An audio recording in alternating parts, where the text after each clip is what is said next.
Welcome back to the Out of the Rough podcast presented by We Know Fantasy. As always, my name is Nate with We Know Fantasy, and joining me, as always, is my man Jake. Jake, how we do today? We're doing good. We're doing good. It was Hmm. a sweaty Sunday for me. Kuchar comes up a little bit short at 250 to 1. I was the only one who tipped him. So I was telling you, Nate, before we started that I was really hoping more so than even the money to just be a solo tip guy winner, which is a huge feat. You know, the only guy to put the time in and research on this one guy who comes through for you. But just came up a little short, an underwhelming back of the front nine, and then just on 18, not going for the green and two kind of just handed it over to Johnny Vegas. But honestly, great win for him. It's been a long time since he's been in the winner's circle. Very well deserved. The guy, the flat stick usually causes him issues, but all week he was just, it felt rock solid. It felt like it was his tournament to win, and he took it and won. So good on him. Yeah, so he popped in my model, and in my mind, I was like, he has no win equity at this point. I'm going to move past and not even give it a second chance. So kicked myself for that because my 83M card was absolutely atrocious. I think my best guy was like 45th or something, like absolutely no one in contention. But I did go on, hit the winner of the CPCK, I think is the right lettering, Women's Open up in Canada. Lauren Coughlin got it done after she was so close to winning that major over in France at the Evian. So got her maiden PJ or LPGA victory there, 45 to 1. And I posted that exclusive to the Out of the Rough Discord. Typically, if I do like an LPGA major, I'll post it as a full article as I always do. But like my live cards, my LPGA, if I throw some money on the Corn Ferry, like first round leaders, that's all exclusive to our Discord. So another incentive to join us there. And Jake, to the people about the Discord. Yeah. So just one quick shout out to Caddy Cashin, who's in our Yes, yes. Discord. Hit the double on Vegas and Lauren Coughlin. $10 paid out 33 grand. So huge, huge, huge congrats to them. An absolute monster hit. I'm not going to pretend like that's an exclusive Discord hit. That is just awesome luck, but Oh my cool gosh, for that yes. to happen in our Discord. Completely free to join. Yeah, we have about 200 members in there. It's a lot of fun, especially when people send tickets like that. That's pretty freaking cool. Um, but yeah, you could find the link in our articles and on our Twitters. You could also just reach out to us directly. A lot of good information, and a lot of fun happening in there. So be sure to join. Yeah, that wasn't, I was celebrating my couple $100 I won, on Lauren Coughlin.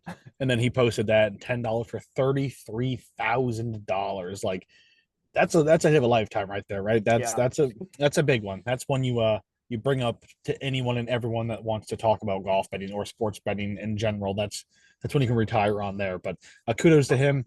But yeah, just hop in there. Great fun to have about just chatting golf. And I know this is a big week, the Olympic golf.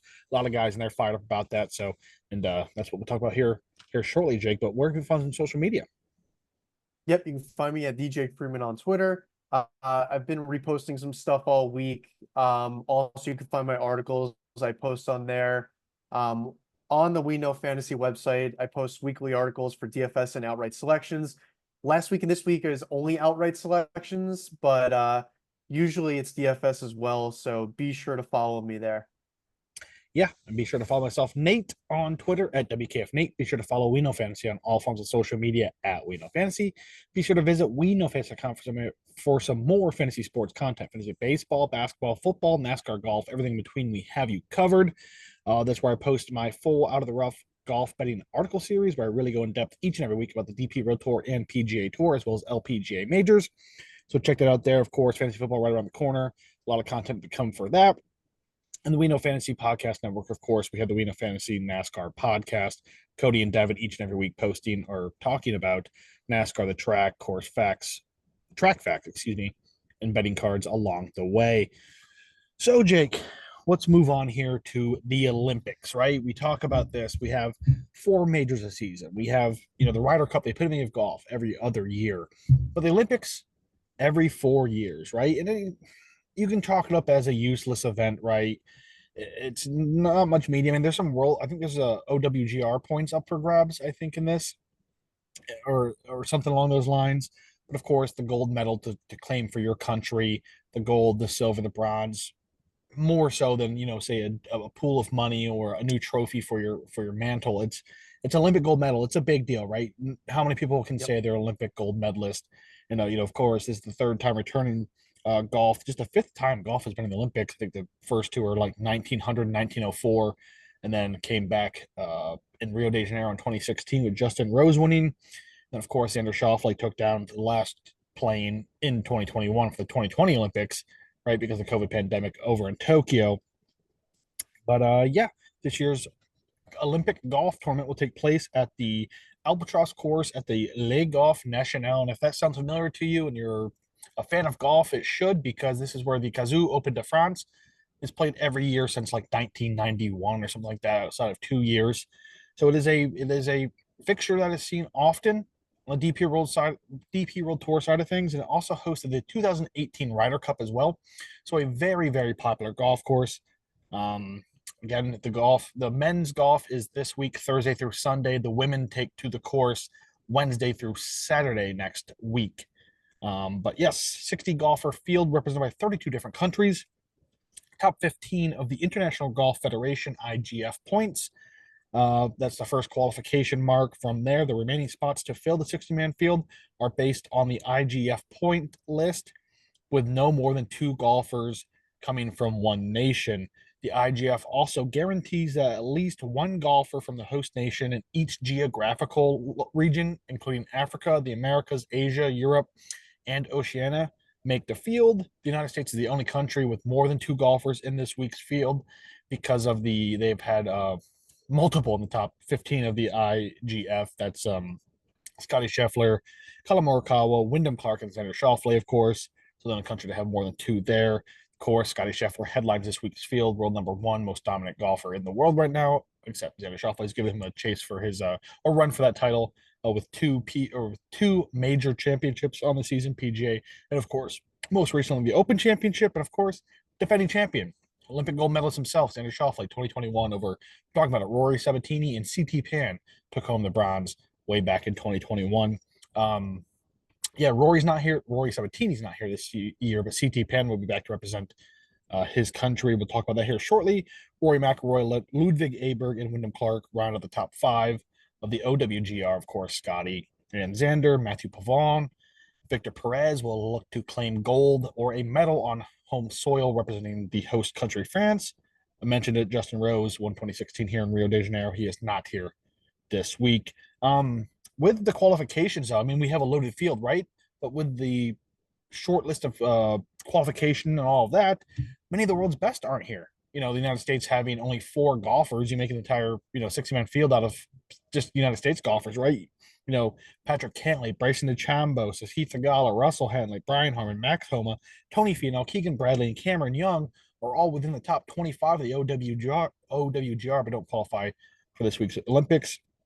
I won't go through the full list here, but if you're looking for a full 60-man list of who is there, broken down by country, and find that WeKnowFans.com. Check it out there. Some interesting stuff there. It's cool to see some of these guys that will there's a Corn Ferry Tour regular here. What is it, Captura out of Norway, or Ventura, excuse me, Christoph Ventura. We have the DP World Tour guys. I think there's even a Challenge Tour guy. Of course, PGA. So a lot of the different tours around the world represented here in this week's field. So it's going to be rather interesting. Maybe even like the Indian Golf Tour with I want to not try to pronounce his name, but yeah, very interesting field this week. And of course, we'll talk about Le Golf National real quick here. Been the host of the Cazoo Open de France in 91, outside of 1999 and 2001 that was held elsewhere. Of course, hosted the 2018 Ryder Cup, par 71, 7,247 yards. Opened in 1990, excuse me, and quickly established itself as one of the more premier venues in the golf world right out of the gates.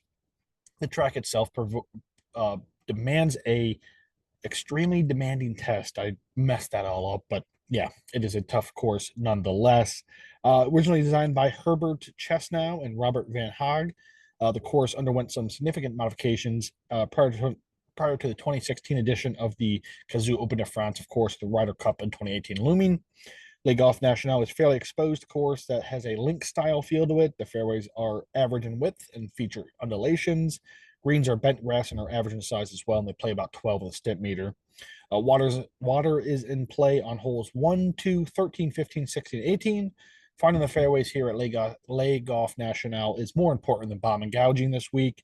The rough feature this week is slightly penal as well. Again, I'm going off the DP World Tour, what we've seen there. We don't know what they're going to roll out for the Olympics. This is, hearsay. So we'll see if they grow out this rough for the Olympics, make it more challenging for these guys. But we'll see. All the team metrics really aren't the most important here, but placing your shot where it needs to be is a second shot golf course, in my opinion, and basically getting the ball on the green in regulation, as it should be at any golf course, right, is the key to victory. Yeah, basically it. Again, in all, the course demands patience. So a lot of approach play, numbers of that sort, scrambling, saving par where you can, and taking advantage of some of these par fours, shorter par fours, and these par fives that are limited this week, of course, being a par 71. But yeah, good weather this week. I think only Thursday has a 60% chance of precipitation. The rest of the week only has like a 20%. Temperatures be where they need to be. High single digit winds as well. So great week of weather as well. So anything there I forgot to mention, Jake, before we move forward? No, I think you covered it well. I'm excited for this week. It's not a, you covered it well on the sense that like it's not a tournament, right? But an Olympic gold medal is such a huge feat that all these guys would love to have. So I think there is going to be a lot of motivation and a lot of good golf to be played this week. Yeah, think about it. There's only four, you know, Olympic gold medals in golf in circulation, and the last two, or yeah, two of them from 1900 and 1904. So realistically, there's two gold medal golf medals. Jeez, man, out in circulation. So who will be the third this year? So yeah, like Jake, I didn't do any DFS this week. 60-man field. I just wasn't. I'm not going to play DFS this week. There's kind of, the ownership numbers be through the roof for everyone. It's going to be hard to find disparity, and I think it's just a waste of time, in my opinion, for the little margins that you could possibly win this week. Because I think Right. the if you were to hit a major lineup this week, it's going to be split so many different ways because Yeah, there's so few. it's I going to shouldn't be say so duped. few, but Yeah. yeah, it's a hard to build a different lineup, must I say. So, Jake, I just have my betting card here, and I got six guys on it. I know that's 1/6 of the field of my betting card. There's some great Yeah. value I couldn't leave out there. There's some names I have to be behind, right? We'll get into that here shortly. So I think you have what, five, six, seven, maybe even eight names, Jake? So I have seven names written down. I don't have any bets in yet, but I am excited to talk about all seven of these guys. I know that we're going to have some overlap on them. So as you bring up some guys that are already on this list, I'll cross them off and just roll through them. All right, Jake. I'll kick it off here with my favorite this week.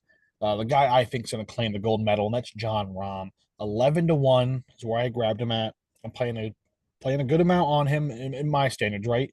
Uh, Yep.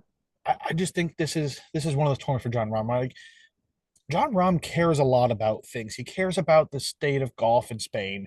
He cares about the image that carries. He's a big advocate. I mean, when he's in the DP, or excuse me, when he's in the PGA Tour, he did things like played the Mexico Open, right? Yeah. As he was the world number one back then, winning like four events by April. He played the Mexico Open. He is an advocate of golf. He's an advocate of golf in Spain, and of course, he took the bag to go to live. And I think he's a bit forgotten because he did that, right?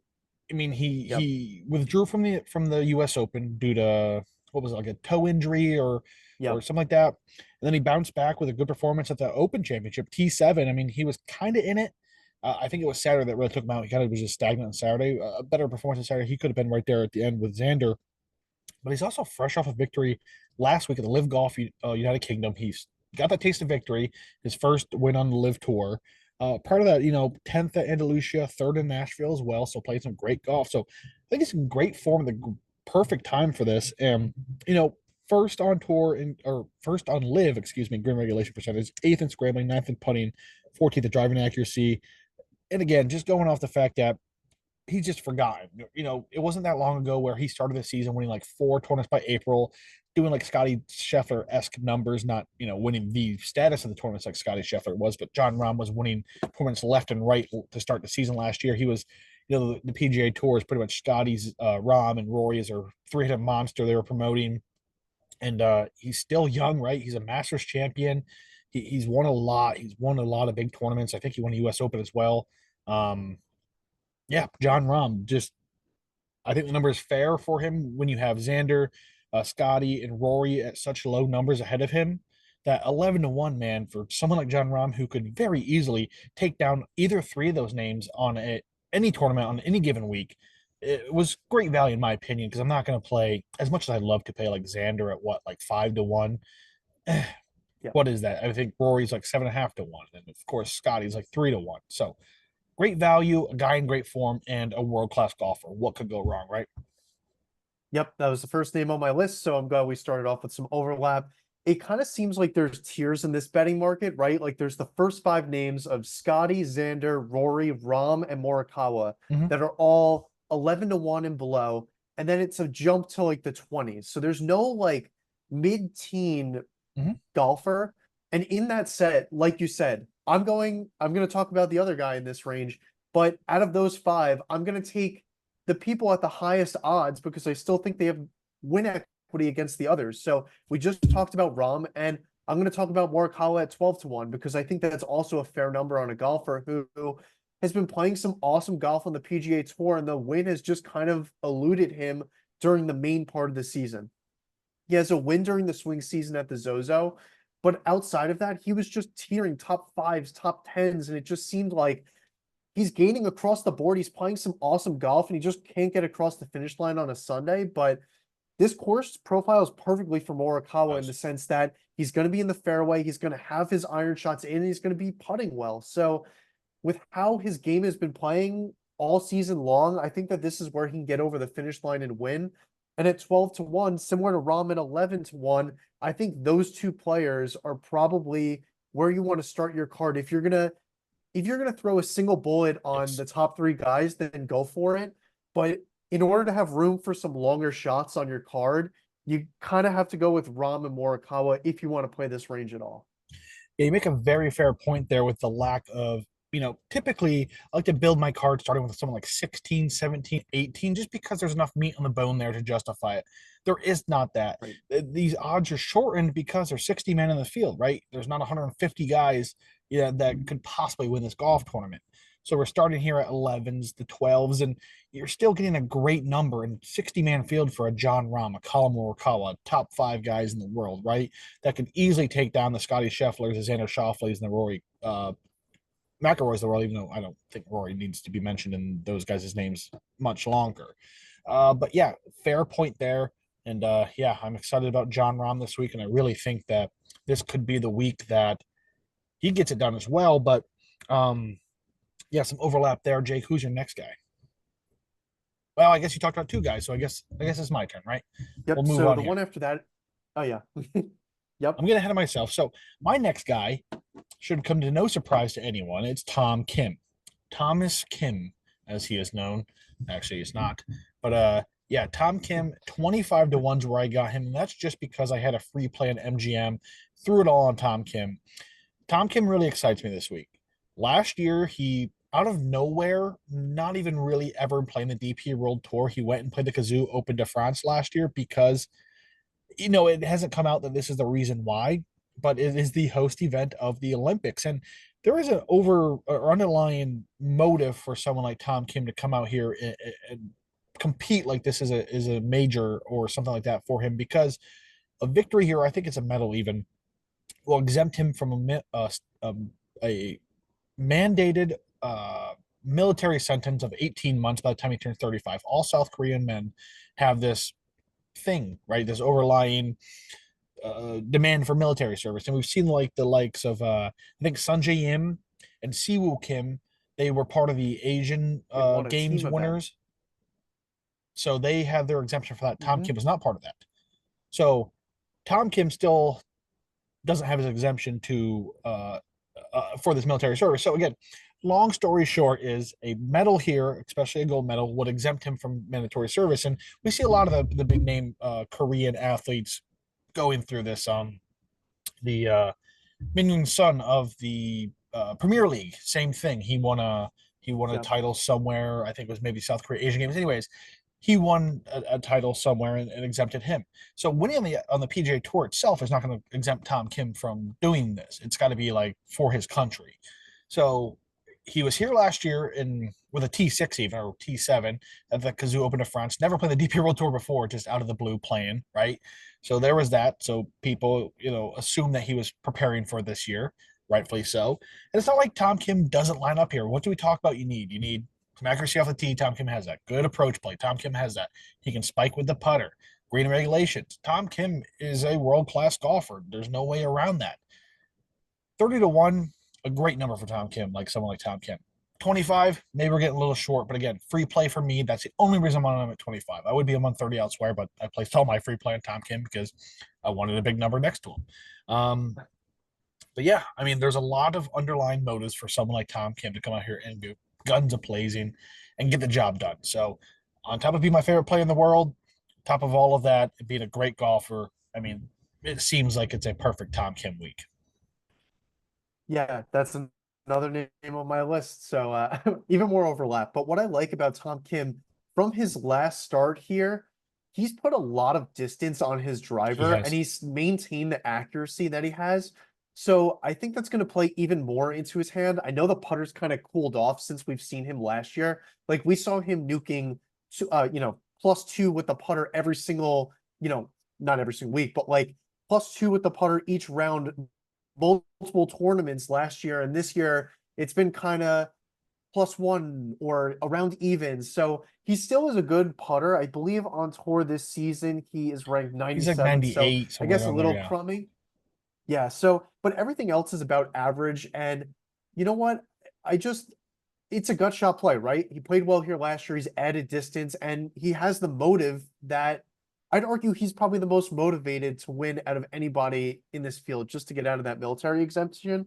So, if for nothing, 30-1, I think is a fair number on someone who, like you said, is going to come in guns blazing. And, other people kind of want this. Tom Kim almost needs this. So, that sense of urgency is going to spike a little bit more in him. And that might get the adrenaline going for, nailing some more putts or really honing in this week for a win.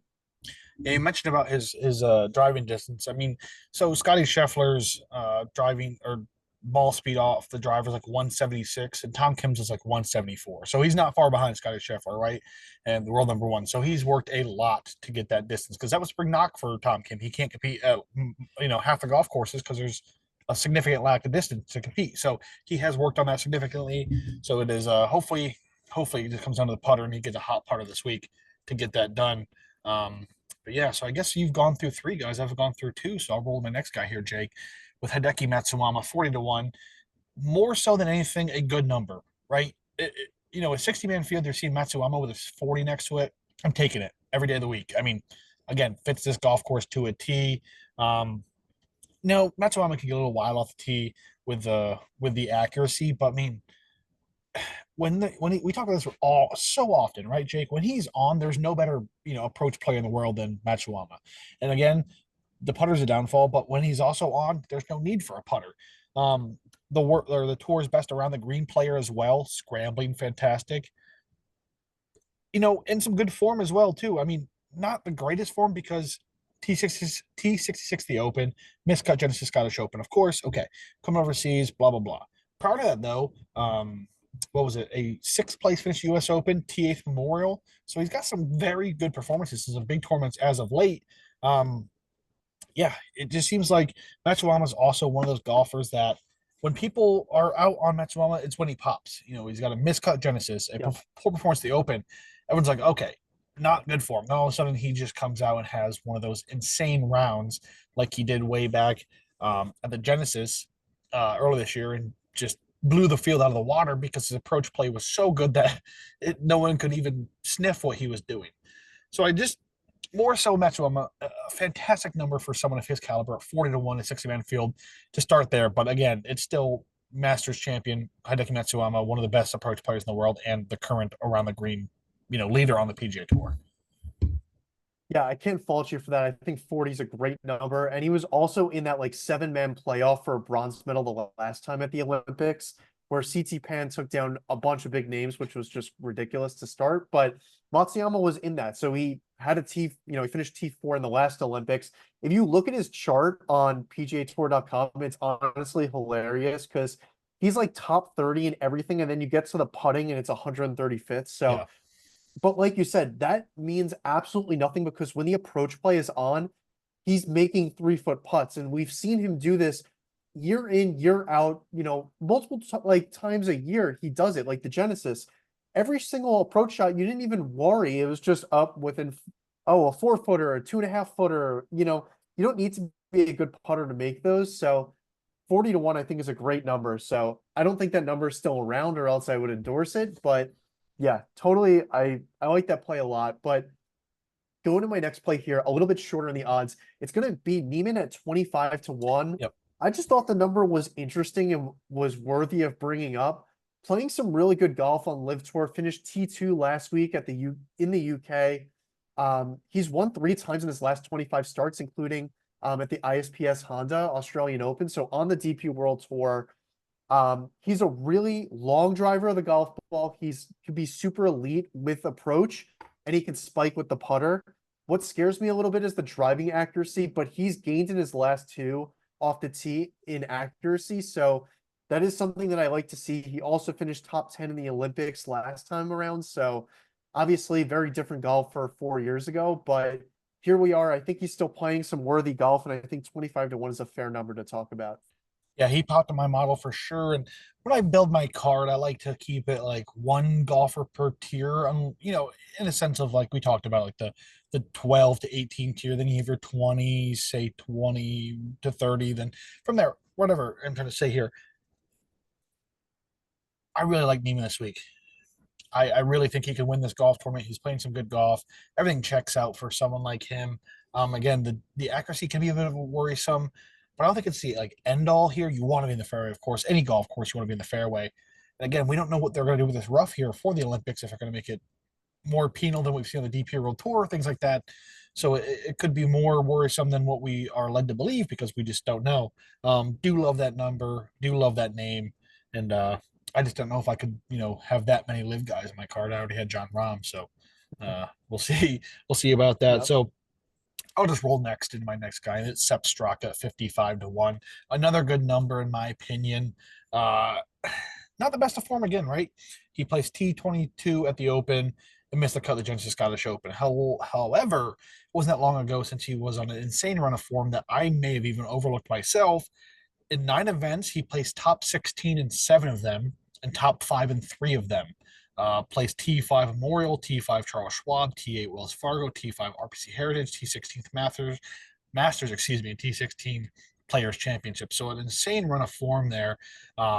Is also very accurate. He's first on the PGA Tour in driving accuracy, number 1 there. It's always good to have. 34th at approach to go along with that, and green regulation percentage. 39th off the tee. 64th in par fours. I mean, the concern here, he's slightly below average in putting, and the real concern is around the green work, where he's 143rd on tour. But again, 60-man field, we're getting down to the 50, 55 number. We're not looking for a polished subject here, nonetheless. But again, extremely accurate, more accurate than anyone right now on the PGA Tour with an above average approach play. We'll see how much the around the green work needs to be called upon if he is to be on this week. And 55 to 1, had a great form not that long ago, and some great stats to go along with it. I think it's a great play in my opinion. Yeah, I like the play. So when you're looking at the board, this 50 to 75 range in a normal tournament would be your like 100-ish range. So Yes. you're not going to get the perfectly well-rounded golfer that you're looking for.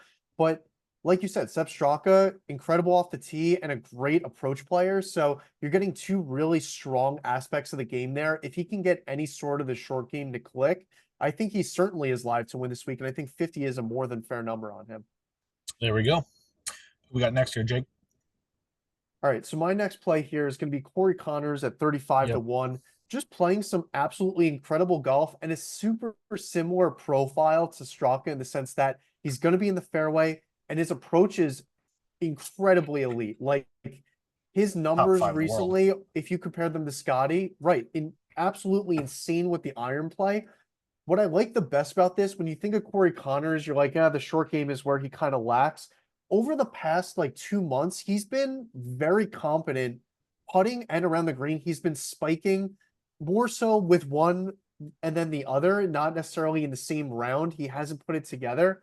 But I like the fact that I'm seeing it on both ends, and that if he just puts it together for 1 week, that he could certainly win a golf tournament because he's going to be in the fairway and hitting some great approach shots. So I think the number 35 is super fair on Connors. That's probably my biggest lean this week. I'll probably end up putting him in first. Yeah, Corey Connors is the first one off my card. Uh, the number just wasn't super exciting to me. I know it's a good number, Yep. right? 35-1, but I would have opted for, in that realm for me, Hideki Matsuyama over Corey Connors in the 40 to 35 range for me. But man, you talked about all those stats. He's elite, elite, elite on the top 5 approach play in the world. He's playing some great golf, having some great performances, and the stats are there to back it up. So can't fault you there. Again, this is an interesting thing because 60-man field, we don't deal with this often. So trying to figure out the value related to other shorter field events. We have the 75 man fields, 70-man fields because of the elevated events. So a little bit something to go off there, but again, completely different because super top heavy field with a lot of let's be honest, people who can't win this event mixed in there along the way. Yep. Yeah, so there's basically my 1, 2, 3, 4 guys, and then I have my long shots. Jake, you have anyone before we hit long shots? I have someone 60-1. I can go through that one. Yeah, let's run through that one. All right, so Jason Day at 60-1, I think is a really good value play, just because he's like quietly gotten himself into form a bit. The irons all season have been absolutely dreadful, but Yeah. last time at the Open, last time we saw him, he gained over a stroke per round with those. So if he can keep the iron play rolling, he's a super, super competent short game player. The accuracy off the tee also could be cause for concern, but he's gained on the field in 2 of his last 3. Just kind of a sneaky play here at 60-1. I think that he has a chance to win because of his short game, and the other facets of the game are kind of showing some life. So if he can continue to get that rolling, I mean, I think he has a good chance this week. Wonder if the Olympic Committee will let him wear those pants this week. Yep. No, a good pick there. I mean, Jason Day, veteran, he's been there, done that, been around for a while. And like you said, playing some sneaky good form. I mean, he won a golf tournament a year ago, so it's not like he's super far removed from victory. And we saw Justin Rose do this back in 2016. I know Justin Rose probably more towards playing good golf in 2016 than, say, Jason Day is here in 2024, but still the same type of situation where a veteran, a guy who is like the figurehead of golf currently. I don't know. It's kind of hard with Australia because you had your superstar in Cameron Smith, and Yeah. whatever happened to that. Yeah, Australian golf is still Jason Day. Jason Day is still. I mean, we have Minwoo Lee who really has taken a step back as well. So again, what I'm getting at is golf is a big thing in Australia. It is massive, and Jason Day still seems to be their figurehead. So if there's someone here motivated to win for their country, and I think someone like Jason Day absolutely loves his country. So I think it's a great play, especially at that 60-1 number. So I think it's long shot time here, Jake. I'll leave Yep. this off. I'll save my other one. I'm a Christian Bezzanu, 100-1. I wanted him at 110, and by the time I circled back, checking all the books, it was gone by the time I got back there. It's 101's where I got Bezzanu, and I think you mentioned he's down to like 75-1 at this point. But again, no sign of form for Bezzanu recently. He missed the cut the Open, withdrew from the Genesis Scottish Open. What he does, he lines up good statistically here, right? What does he do? He's elite on the par fours. He's third on tour there, 10th in scrambling, 11th in putting. So you're getting an elite putter here. He's 20th in bogey avoidance. He's 46th in approach, 47th around the green, 87th in driving accuracy, 120th in off the tee. So a fairly straight hitter, good approach numbers, elite putter, 100-1, taking a stab at it. Again, not much of a form, but if he was in form, I feel like he'd be in that 60 range if he had some form of form coming this week. Excuse me.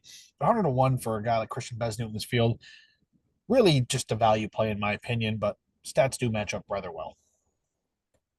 Yeah, no, he profiles really well. And if you throw out his last 2 weeks, he was in some like incredible Yes. form. And like you said, I'd argue he would be in the 40 to 50 range even without those last 2 weeks here. He's in the fairway often and has a really good short game. So I like that call out. 100-1 is a great number, down to 75. So you might have some company with him this week. There we go. All right, Jake, do you have any more? Yep, I got Golfers one are- more long shot here. This is the only bet that I've put in so far, and it's Emiliano Grillo at 200-1. I just like what I saw last week. He gained with the putter around the green and off the tee. He lost on approach, which over the long Yes, term, does have he's a a great approach player. He gained in 8 tournaments in a row on approach, and he just happened to lose last week. So the short game is what falls, for Grillo week in and week out. And he's gained both putting and around the green in his last 2 weeks. The accuracy off the tee, he's relatively accurate. So I kind of just this is what I did with Kuchar last week. So I kind of just wanted to roll the mojo forward of seeing some facets of the game that you don't think are normally good for one player. They're kind of rounding out. And then something that he's really good at, just having a crappy week in it. So 200 to 1 in a 60-man field, I'm taking my chances there. Yeah, again, same thing for Beznut, right? Just someone who lines up rather well, maybe not perfectly, but again, Emiliano Grillo, Victor on the PGA Tour last season. Yeah, can still get it done in 201 minutes. A big number for someone like Grillo in this field, considering some of the names that he's probably accompanied down there. But yeah, I didn't go that far in my card. My farthest guy, well, along with Christian Bezenut, is Guido Migluzzi, right? 100 to 1, winner of the Kazoo Open de France back in 2022, so 2 years removed from winning on this exact golf course. DP World Tour, he's currently 18th in par four average scoring, 21st in bogey one, is 22nd in approach, 40th in green regulations, 51st in scrambling, 60th in putting, 75th in around the green, 79th in off the tee, and 81st in driving accuracy. Excuse me, won recently on the DP World Tour, the KLM Open. Outside of that, T31 at the excuse me, at the Open Championship, T8th at the European Open, second at the Volvo China Open. Yeah, Migluzzi was a golf wonder child. He was supposed to be one of the biggest stars in the sport, and by the time he got the pro ranks, he really took a step back and even I think removed himself from the game for a while. Got himself back in it recently, of course, winning on the DP World Tour once again. Top 35 performance at the Open. This is a guy who matches up well, was once a top amateur in Europe. So 100 to 1, great form. Maybe a guy not many people know about because of the DP World Tour where he spends most of his time, except I think he'll probably enter the PGA Tour at this rate next year through the top 10 realignment. But yeah, a guy that I absolutely love, modeled really well, and 100 to 1 to go along with it. Yeah, finds himself in the fairway a lot, a great approach player. If he can get that putter hot and spike, he's proven he can win on this course before. So that's important here, right? I mean, not many people could say they've won on this course or even played on this course. So I think you have a leg up there at 100 to 1. I think that's more than fair of a shot to take this week. Yeah, I think he even went like T34 here last year as well, so made a cut again. So he is familiar with this golf course, which again, if you are familiar opposed to everyone else, definitely a leg up on the competition. Yep. But all right, Jake, anything else about the Olympic games here, the Olympic golf games? Maybe even like you got any bets in some like competitive rowing or some of these odd like kayaking events or anything like that? I've been looking into tennis a little bit. I've been betting that on the daily basis. So honestly, if you want some tennis picks just on the helm of it, I've been putting in some research. You should join the Discord. But I can't tempt you with a Kevin Yu 275 to 1. Oh man, please don't do this to me. Please don't do He this. doesn't line up well at all, He but doesn't, not in the slightest. This is the opposite of what a golf course you think Kevin you would need. It kind of bit me, so there's a guy on a Discord, Titanic, a good friend of the Discord and always in there, and he gave me a shout out in his article last week as the Kevin Yu guy. So I'm like, if Titanic's put me out there as a Kevin Yu guy, I have to put a few dollars on Kevin Yu, right? Because in case he wins and someone called me the Kevin Yu guy and I you don't have gotta have money the on him, ticket. it's going to be a bad look on me, right? So I guess just leave it out of print that I'm a Kevin Yu guy this week because, I mean, as much as I want to, 275, good number, but Kevin Yu's not winning the Olympic gold medal for Chinese Taipei this week. You never know. You do never know, right? But yeah, the very exciting times.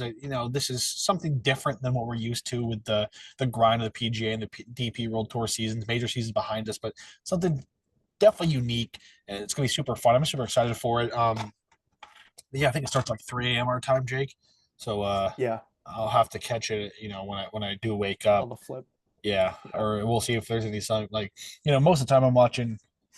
When I watch the prime time Olympics right at 8 o'clock at night, it's stuff that happened 8 hours ago, right? It's just what's being Right. replayed. So I try my best not to find spoilers throughout the day so I can go home and sit down on the couch with the kids and enjoy some Olympic games.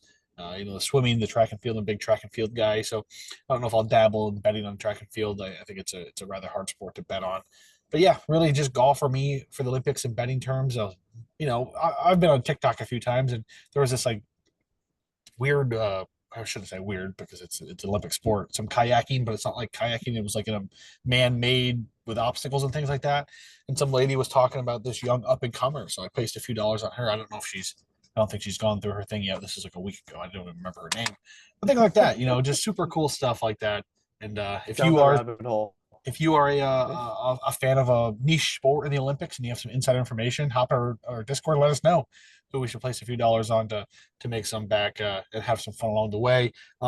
Yeah, I know I missed last week, got really busy, so I appreciate Jake taking that, going solo with that, and I'm not sure if I'll be here next week. Again, I'm about to get super busy again with work, but if I am back next week, or Jake will have a podcast if I'm not here. But we have the PGA Tour returns with the Wyndham Championship, the last stop before the FedEx Cup playoffs, which is absolutely insane that this is the PGA Tour season's over in a month, right? We have 4 events left.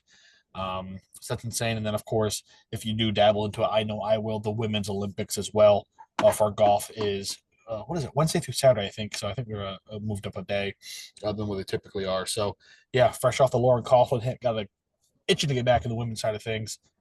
See if I can't have some repeat success there along the way. But yeah, Jake, where can people find us on social media? Yep, you can find me at DJ Freeman on Twitter. I'll be posting my article for the week on there. Also, be sure to join the Discord, completely free to join. There's going to be a link in the podcast description, so be sure to click on that and join.